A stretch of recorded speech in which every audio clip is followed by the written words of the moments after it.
An investor once asked me a question that punched me in the gut. Can your business run without you?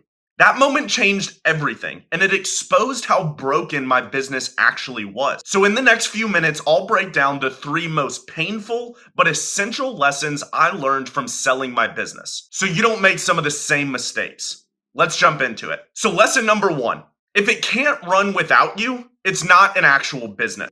And I remember sitting across the table from the guy that was going to buy our business. And they liked the numbers, they liked the business model, they liked the momentum that we had. But when he asked the simple question, can your business run without you? That's when it really hit. It couldn't. Me and two other guys were the heart and soul of the business. If you took us out, the business would tank. That's when I learned that systems in business are not optional, they're required. Systems are the business. You need documented processes, automated operations, delegated decision making. Because if you're still the bottleneck, then you're not truly scaling. You're sprinting into a wall. So ask yourself, could someone else run my business off of a playbook if I vanished tomorrow? And if that answer is no, then you need to work on your systems and processes. Lesson number two, lifetime value is your business's lifeline. This was very important for our business, especially when we were going to sell, because we were amazing at acquiring customers, but we weren't the best at keeping them. I was spending more money to bring in customers than they were actually giving us back. So for a big chunk of our revenue, it actually created a deficit. We were not profitable because we didn't have people coming back over and over and over again. Lifetime value isn't just a metric, it's your margin of safety. You have to be able to build recurring value. Things like adding subscriptions or upsells or follow-ups. Because if your customers aren't sticking around, then you're stuck on the hamster wheel.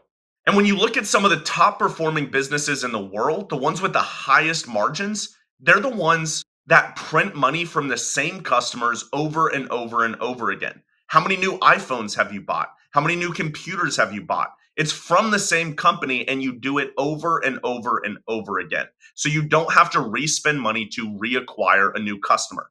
So focus on your lifetime value. Lesson number three.